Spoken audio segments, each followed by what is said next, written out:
Everyone, I am Saurabh and you are watching solution hub. और आज की वीडियो में हम करेंगे क्लास 9 इंग्लिश की जो आपकी सप्लीमेंट्री बुक है मोमेंट्स, उसका chapter number 4 in the kingdom of fools, जिसके ऑथर हैं ए के रामानुजन। उसके क्वेश्चन आंसर करेंगे हम आज। तो आपको बता दूं, ये जो इन the kingdom of fools story है, ये एक कन्नड़ फोक टेल है जिसे कि बाद में इंग्लिश ट्रांसलेट किया गया था। ये ए के रामानुजन ने कन्नड़ में लिखी थी, जिसका बाद में ये इंग्लिश ट्रांसलेशन है। तो आइए इसके क्वेश्चन आंसर देखते हैं। आपके पेज नंबर 27 पे इसके क्वेश्चन आंसर्स हैं, तो उसे करेंगे आज हम। पहला क्वेश्चन है, what are the two strange things the guru and his disciple find in the kingdom of fools. तो क्या दो अजीब चीज़ें थी जो गुरु ने और उनके शिष्य ने उस मूर्ख लोगों के किंगडम में देखी थी, तो उनके बारे में पूछा है। तो the two strange things that the guru and his disciple observe in the kingdom of fools are, कि अब जो गुरु और शिष्य ने दो काफ़ी ज़्यादा अजीब चीज़ें देखी थी, वो क्या थी।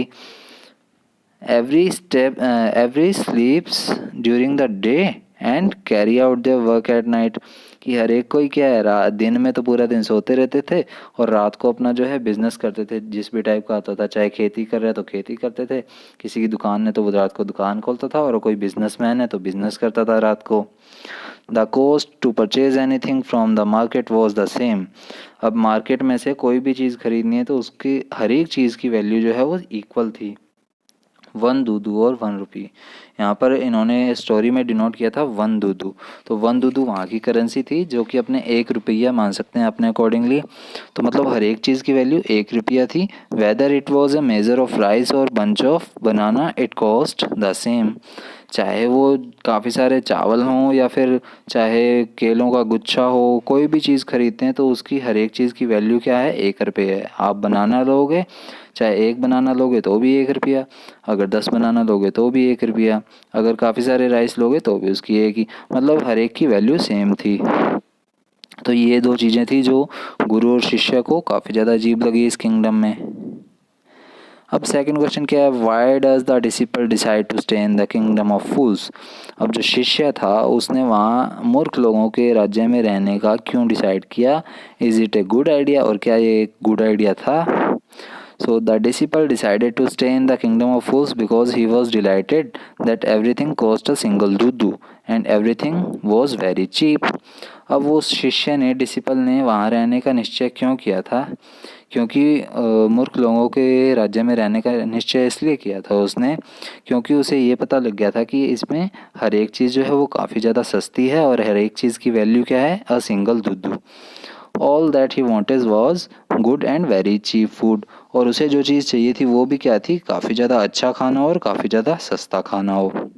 According to the Guru, staying there was not a good idea as they were all fools, and so he felt the situation would not last long and was not sure about what they would do in the future. तो अब क्या है, गुरु के accordingly क्या था कि वहाँ उन लोगों के बीच में रहना किसी मूर्खता से कम बात नहीं है, और ये जो चीज़ है ये ज़्यादा समय तक हमारे लिए अच्छी नहीं रहेगी, और कहीं ना कहीं क्या है, ये पागल लोग कब क्या कर दें हमारे साथ फ्यूचर में हमें ये भी नहीं पता। इसलिए गुरु के अकॉर्डिंगली ये डिसीजन उसका सही नहीं था। थर्ड क्वेश्चन में क्या है, name all the people who tried in the king's court and give the reasons for their trial. अब उन लोगों के नाम बताने हैं जिनको राजा के दरबार में बुलाया गया था, और वो रीज़न बताने हैं कि उन्हें क्यों बुलाया गया था वहाँ। So following people were tried in the king's court, इन लोगों को राज्य में बुलाया गया था, कोर्ट में, राजा के दरबार में। The merchant whose house was burgled, वो आदमी जिसके घर में चोरी हुई थी, यानी कि वो merchant. Because his house wall was weak and it fail upon the burgle and killed him, क्योंकि उसके घर की दीवार जो क्या थी, काफ़ी ज़्यादा कमज़ोर थी, और वो क्या है, उस चोर के ऊपर गिर गई थी। इस वजह से उसे राज्य के कोर्ट में बुलाया गया। The bricklayer who built the wall, because he built a wall which was weak and which collapsed, killed the burglar. और फिर ईंट जो दीवार बनाने वाला था उसे बुलाया गया, और उसे क्यों बुलाया गया, क्योंकि उसने जो दीवार बनाई थी वो काफ़ी ज़्यादा कच्ची थी और वो किस पे गिर गई थी, उस चोर पे गिर गई थी। फिर थर्ड किसे बुलाया गया, the dancing girl, because she distracted the bricklayer with her jingling anklets by walking up and down the road where Bricklayer was lying the wall. अब तीसरा कैरेक्टर कौन था? जो डांसिंग गर्ल थी, उसे क्यों बुलाया गया था? क्योंकि जो ब्रिकलेयर था, जो दीवार बनाने वाला था, वो जब दीवार बना रहा था तब ये जो डांसिंग गर्ल है वहाँ से अपनी एंकलेट्स यानी कि अपनी पंजेबों की छन छन करते हुए बार बार जा रही थी, जिससे क्या है, वो ब्रिकलेयर था वो बार बार डिस्ट्रैक्ट हो रहा था, उसका ध्यान सिर्फ उस लड़की की तरफ ही जा रहा था, जिसकी वजह से उसने दीवार जो है वो कच्ची सी बनाई, अच्छी नहीं बनाई।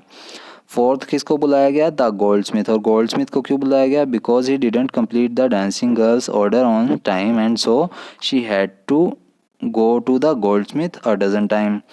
अब फिर गोल्ड स्मिथ को क्यों बुलाया गया? क्योंकि गोल्ड स्मिथ ने क्या किया, जो डांसिंग गर्ल है उसकी जो ऑर्डर था उसे कंप्लीट नहीं किया टाइम पर, और इसी वजह से उसने गोल्ड स्मिथ ने उसे लगभग 10 से 12 बार चक्कर लगवाए अपने घर के। अब फिफ्थ किसे बुलाया गया? The merchant whose house was burgled second time because his father persuaded the goldsmith to finish his order first, thereby delaying the dancing girl's order. अब वापसी किसे बुलाया गया फिफ्थ टाइम में? उस मर्चेंट को ही बुलाया गया जिसके घर पे पहले चोरी हुई थी। और उसे क्यों बुलाया गया? क्योंकि ये उसी के फादर का ऑर्डर था गोल्ड स्मिथ को कि जल्दी से उसके गहने पूरे करके दे, उसके जो भी ज्वेलरी बनने दी हुई है पहले वो कंप्लीट करे, डांसिंग गर्ल की का जो भी ऑर्डर है वो बाद में कंप्लीट करे। Since the merchant's father died, the merchant had to be executed in the father's place. और अब क्योंकि वो मर्चेंट के फादर तो वो मर चुके थे, तो उसकी जगह किसी ना किसी को तो मारना ही था, इसलिए उन्होंने क्या किया, जो डेथ पेनल्टी है वो मर्चेंट को देने का निश्चय किया। फिर बाद में क्या हुआ? The disciple. अब डिसिपल उस शिष्य को क्यों लाया गया? Because the merchant was too thin to be executed by the newly made stake and fat man was required to fill the stake.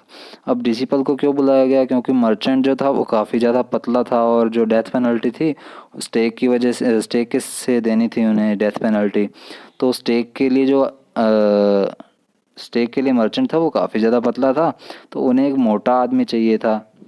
The disciple was very fat hence he was cot.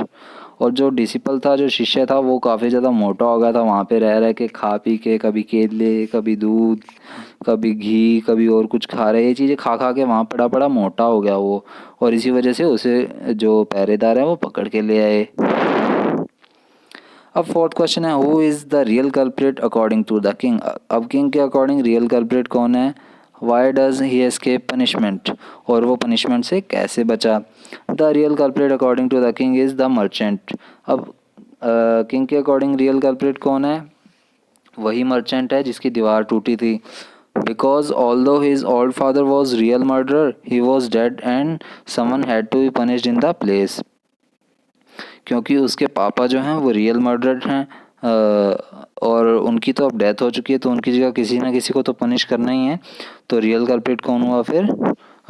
वो merchant हुआ। He escapes the punishment because he is too thin to be properly executed on the stake. अब वो कैसे बचा punishment से? क्योंकि जो stake थी उससे मारने के लिए, उससे डेथ पेनल्टी देने के लिए वो जो मर्चेंट है वो काफ़ी ज़्यादा पतला था, इस वजह से वो उस डेथ पेनल्टी से किसी न किसी तरह से बच गया।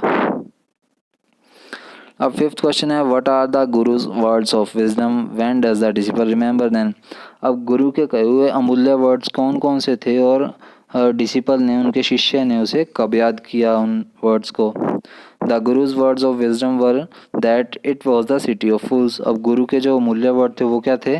कि ये तो मूर्खों का राज्य है। He advise the disciple to leave the city because he would not know what they would do next.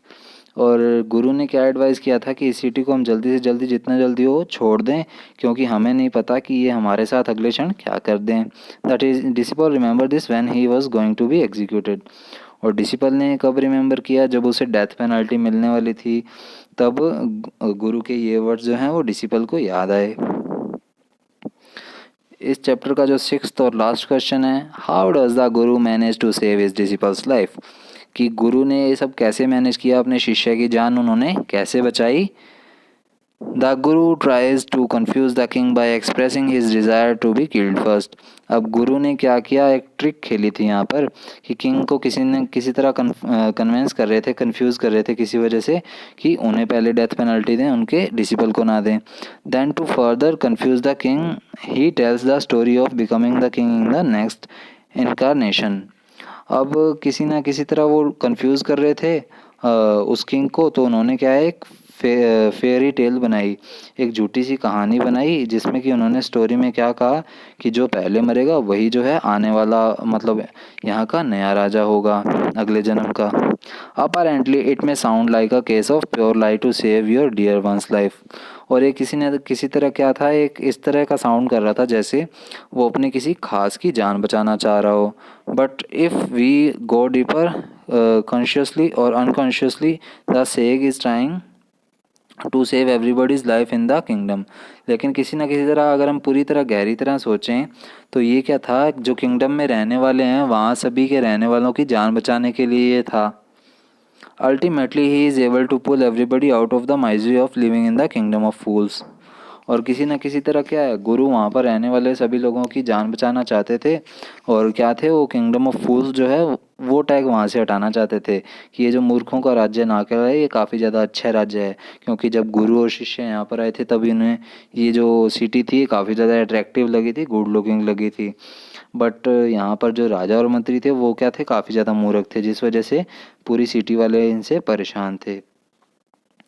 तो इस चैप्टर के जो क्वेश्चन आंसर हैं वो हो चुके हैं। उम्मीद है आपको वीडियो अच्छी लगी होगी।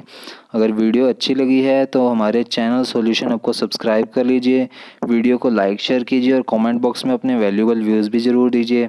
और अगर आपने इसके बाकी चैप्टर्स देखने हैं, सभी चैप्टर्स, तो डिस्क्रिप्शन में मैंने एक लिंक प्रोवाइड किया है जिसमें वो सभी चैप्टर आपको प्रोवाइड किए गए हैं। तो उन चैप्टर्स को देखने के लिए आप उस लिंक पे क्लिक कर सकते हैं। So thank you.